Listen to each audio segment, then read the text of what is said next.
Hey, everybody.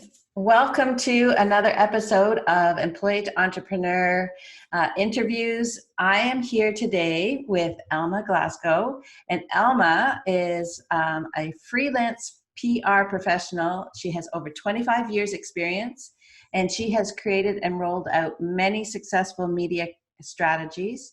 She is also an experienced copywriter and journalist. She has also recently taken my brand visibility course, which I loved having her, and really saw that she had some great value to offer this group. She's going to start creating courses, and I wanted to introduce you to her. Elma is all the way from the UK, and here we are. Hi, Elma. Thank you for coming. Hi, Kim. Thank you for inviting me on.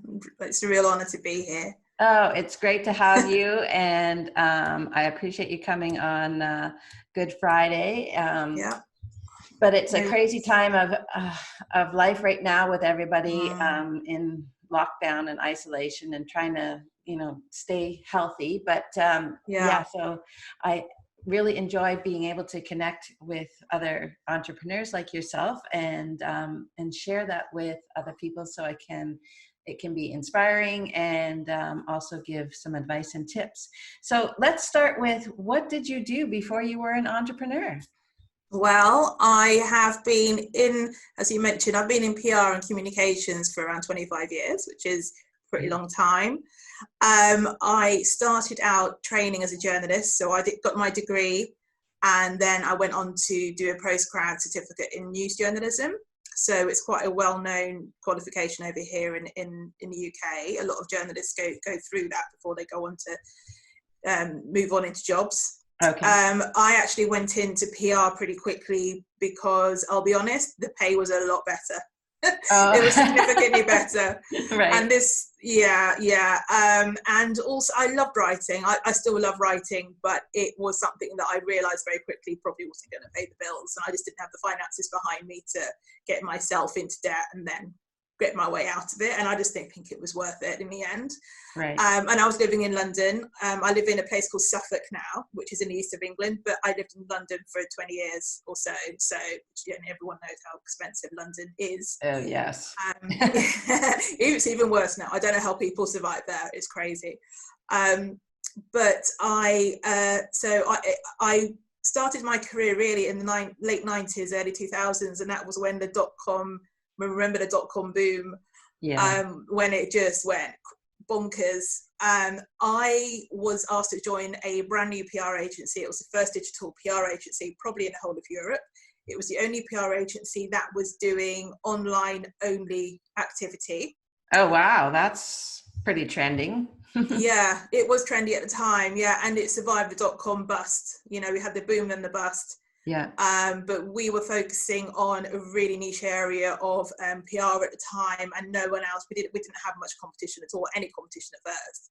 So we focused on the music and film industry, which was ideal for the internet. So back then, record labels and film companies were realizing that, wow, we can use the internet to go straight into people's homes with music and trailers for films and film interviews, Yeah. So we went for that, and it was the best time. So that's how I started my career. I went to movie premieres, red carpets, do interviews, press junkets, and interviewed A-listers, and we had free gig tickets. We organised press days for our musicians, for artists we work with. Yeah, it was amazing. Looking back, it was a pioneering agency, and it's now global. So that was a great start. And then after that, I moved into the charity sector, and I worked for some major charities. I also worked for a couple of small charities. That was a combination of comms, communications, and PR-based roles. And I also did some fundraising as well, which is basically, selling your cause to companies. It was corporate fundraising who want to support your cause, your organisation in return. Right. And then I moved back into the private sector, working with agencies, and eventually wound up back in, actually went freelance, and then went back into employment, freelance, back into employment, and freelance again now. So I'm here to stay. So, Yes. So tell us why you're here to stay. Why do you want to stay an entrepreneur? Yeah, I love the autonomy, the freedom. I love not having a boss. For lots of reasons. I got to a stage in my career, I'm 47 now, but even in my late 30s, I thought, you know what, I actually know more than some people who were in superior positions to me. But because I wasn't able to express myself and implement some of my ideas or even suggest my ideas, I found it really, really, really frustrating. And I think a lot of entrepreneurs can empathize with that. And also when we had the recession 10 years ago, you know, it hit my industry really badly. And I just thought, well, I was told at that time, if you can go freelance now, which was the first time I went freelance, then you can run a company at any time. You know, if you survive a recession, you're made, that's fine. You know, I thought, well, it's worth a go. So I also enjoy the collaborative sorry, aspect of entrepreneurship. I love working in partnership with people. I love creating ideas with other people. I find that connection. You mentioned, you know, reaching out and maintaining connections with other people, like-minded people, and I love that. It really excites me, and it's something that you can't do that easily when you work within an organization, because you have to adhere to structures. Right. Yeah. You know, and models, which is great for the organization if it works, but I do like the freedom of being able to sort of find people that you know are on the same level as me or similar level, and we can come up with some great ideas together. Yeah, like little joint ventures and things like that. Yeah, Great. exactly. So what are you focusing on right now? So after your fantastic course, thank you so much for that. Oh, thanks. Yeah, it was like a light bulb went on in my head. I thought, oh yeah, that's what I need to be doing. The course really helped me focus on my audience, and I was, as you know, I was struggling to really niche down to who I wanted to work with. I knew it had to be with businesses and brands that have a positive impact on the world, but that could include so many different sectors and industries. Right. I eventually sort of focused on wellbeing professionals, change makers, thought leaders, and some other ethical businesses. So what I'm doing now is putting together my very first course. I've done some other webinars and just sort of skilled up. And I'm creating my first PR course right now, which is really exciting. Amazing. Yeah. I finally did it. I finally got there. And that's going to be about how to prepare yourself for PR, because a lot of businesses, small businesses, or just other sort of entrepreneurs sort of overlook this really important step in how to prepare you and your business to be presentable, if you like, to the media. Yes. And that could mean knowing what you say, how you're going to say it. Are you ready to do media interviews? If not, what's getting in the way? Is it confidence or lack of confidence? You know, there are so many aspects to being ready to work with journalists who work at lightning speed sometimes, you know.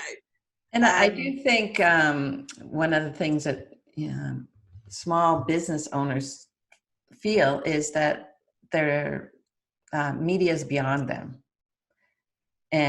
or is anybody going to be interested? So, you know, I think that course that you're planning is going to be great. Just, you know, to even show people the possibilities. Yeah, that's what I want to do as well. I want to inspire people and show them that it is possible. You know, it is absolutely very, very. I mean, I've been doing some PR with a breath coach. She specializes in breath work, using the breath to deal with a range of negative emotions, anxiety, fear, grief. There's a lot of that around at the moment, everywhere. Yes. Very sadly. So she's supporting clients through that right now.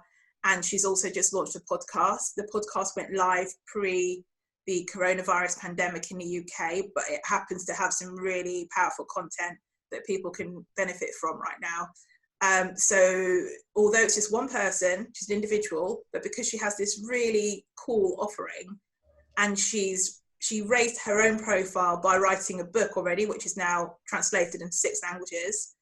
Oh, wow. Yeah, she's amazing. She's called Rebecca Dennis. If you want to sort of check out her practice, and with breath work being an emerging area of well-being, you know, it's seen as trendy and, oh, what's this? It's cool, and it's free. It's completely natural, and it's the most sustainable well-being practice on the planet because it's our breath. Yeah, it's just there all the time. You know, it's how you use it, which is the key really to the benefits of the practice. So I got her into the Times, which is a big national broadsheet here in the UK. They reviewed her podcast, and she shot up by nearly 1,000 listeners in one day. Oh, wow. And that's great. Yeah, it's brilliant. And then I got her into the Telegraph as well, which is another broadsheet. I think it might be the biggest selling broadsheet in the country. So, you know, we're exploring other options as well, but she's ready. She is so ready to talk to the media. She's done some media work before, so she understands how it works. But it's just an example of how, just as one person, if you have an inspiring offering, it's unique, and you're ready, super ready to engage with the media, and you're really up for it, you know, you're really excited about it, then that can take you a long way. And it's also about, my other courses will sort of focus on also how you pitch to the media, how you find your angle. That's basically the I guess the way you tell your story. And also who to go to, who to pitch your story to, which is also important. So all these are so key, like, because really it's like, if you haven't ever done this, like, you know, who do you go to? Who do you ask for help? How do you go and approach you know, a newspaper or any of the media? You know? And even some of the media that's key now is online. Oh gosh, yeah. And that's great because it opens up more opportunities. You have podcasts as well, YouTube, you know, social media influencers. So because of digital, you don't have to go to so-called traditional media. And I think during this pandemic, we're going to be seeing, we're probably going to be seeing a shift as well over the next few months, if not into the longer term, of the kind of media people are consuming. Print newspapers circulation have gone down significantly because people can't go to the shops to buy their usual, you know, their favorite newspaper as often as they would have done. Like my stepdad normally goes out every morning to pick up the local paper from the corner shop. For my mum, which is really sweet, but they can't do that right now. You know, so more and more people are consuming their content online than ever before, and it's just been shown that lots of agencies here, a market research agency, is doing lots of research, and younger people who don't traditionally engage with news content are engaging with news content online through apps obviously. So, and the younger people, if they're going to consume it, they're going to consume it online. Exactly. So that's where we're heading. There's no doubt about it now. You know, I think this crisis with people being in lockdown, they have everything's online. Everything. Well, that, I think what you're doing sounds really like a great idea. I love the fact that it's a course. I mean, most of the people that are in this group would probably benefit from something like that. But Elma, let's talk a little bit about, you know, as an entrepreneur, what struggles have you encountered that, you know, maybe surprised you? Surprise me. Perhaps motivation, I think. Motivation and drawing my own boundaries. They're really tricky, actually. I'm a very motivated person normally. But I must say, especially right now, things are just very quiet in my industry. Well, in a lot of other industries. So I am having to push myself to create these courses and to focus on my own marketing, which is why I did your course, Kim. And that really sort of doing that just pushed me in the direction I needed to go in a nice way. It was very encouraging, and that's exactly what I needed. So yeah, it is difficult to motivate myself, and I live by myself. I have a gorgeous cat, but that's it. And I think without anyone to sort of look over my shoulder and say, hey, have you done X, Y, and Z yet? So Yeah. that's the downside of perhaps not having colleagues or an employer. But nonetheless, I'm getting there. I'm just getting used to the pace at the moment, knowing that when it's all over, hopefully the market will pick up again, and then the pace will sort of, the momentum will suddenly move forward. And I don't think you're alone on that. Like, whether you live yes. alone or like I have a full house now that I don't normally have. Kids have come back from school and Okay. And just having people there, it's not the regular routine, and there's not the Right. deadline Yeah, of that course. there used to be. So you kind of things take longer, and you have to really push yourself. I probably have the most regular work if I do what I say I'm going to do, like all the things that I want to do when I didn't have time. But then you're like, oh, well, nobody's pushing me. So I totally get that. No clients. No clients chasing down articles and things like that. Yeah. Press release, is it done yet? Like, no. So yeah, it's true. It's tough. And the other one, I guess, is my boundaries. So I have to, because I have chronic fatigue syndrome. I think it's known as chronic fatigue syndrome in Canada. Over here, it's called ME, or chronic fatigue syndrome, but mainly ME. Right. I get tired super quickly sometimes. Like I'll be fine for hours, and suddenly, my energy levels just dip. I can normally feel it coming on, so I just sort of prepare myself. But I still sort of overstep that mark. And I think when I'm working, that it's really important to listen to my body. And I think this applies to everyone from a wellbeing perspective. If you feel yourself getting to the point where you're just too tired to carry on, you're unlikely to do your best work. Right. I'm very likely to make typos. I often read my copy back the next day and I just think, what was I thinking? I must have been way too tired. So I have to draw my own boundaries and know when I'm about to hit a limit in terms of my energy. And then I try and pull back and do something completely different, like go out to my garden. I grow my own vegetables. Oh, nice. Yeah, it's really therapeutic. I love it. I absolutely love it. And it's exciting when they start coming up, So I've got a lot of vegetables sprouting at the moment. It's all about to go a bit crazy out there. But so I do that as just take a break, do some planting, take a break from my screen.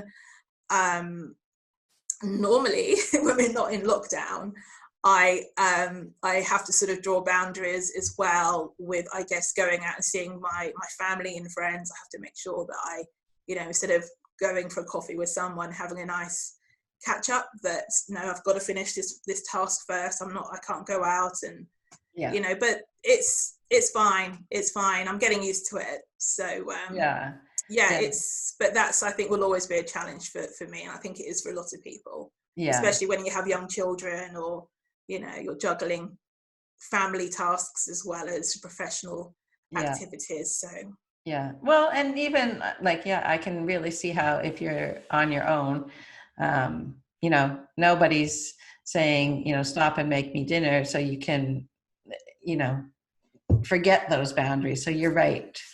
Really. Yes. So it works the other way. Have to, in different ways, have to set those boundaries and say that we still have to have me time. Yeah. So true. So true. I agree. So what advice would you give to somebody that is trying to grow their business or start a business and become an entrepreneur? Ooh, it's a really good question. Gosh, I have to think about that. I think it's really important. If you want to start a business, it's really important to do something you love. Mm-hmm. It's hard. It can get really grueling, as you know, really hard work sometimes, for various reasons. Financially, it can be quite difficult as well. You'll have quiet months, you'll have busy months, and you get quite unpredictable. So I think to keep you, mentally engaged with the business, you have to at least enjoy whatever it is that you're doing, which is exactly why I decided to focus my business. I used to be quite a generalist PR when I was working for agencies. Now I'm self-employed, I'm an entrepreneur. It is my choice with whom I work, and I've decided to work with businesses that share my personal values. So that element of the work is gone. That's not work for me. You know? Right. I've just bought a book on breathwork, Rebecca's book on breathwork. So that is my study time. That's going to be study, and also I'm enriching my own personal knowledge when it comes to well-being. Yeah. I mean, I just think, oh my God, I can't believe that's actually work now, but it's good. In my last job, for example, I was doing PR. It's a good job, but I found myself doing PR for things like multi-purpose screws and different kind of door furniture. And if you're into ironmongery, that's amazing, but it's not really my thing. It's not really my thing. So I just thought, hard to get passionate about it. So I think when you are self-employed and decide to go it alone, that is probably my biggest piece of advice. Try and do something that you like. If you can't do that initially, that's something you should aim for in the long term, just because some things aren't possible to make money out of, but you need to sort of almost find a way to make money out of it. I don't know whether or not it's through a collaboration with someone else who has some kind of, a model, a business model that you can adopt. I don't know if that makes sense. But for example, if you love painting, you might not be able to make enough money to pay your bills and your rent or mortgage through selling your work. So you might have to figure out another way of making money, but it still involves artwork or art of some kind. So you have an affinity with that. Yeah, that's really great advice, because you're right. Sometimes your passion doesn't turn into profit, but there's always there could be a twist on it, that you're still, doing something that, as you said, you're not doing something that you completely don't have any interest in.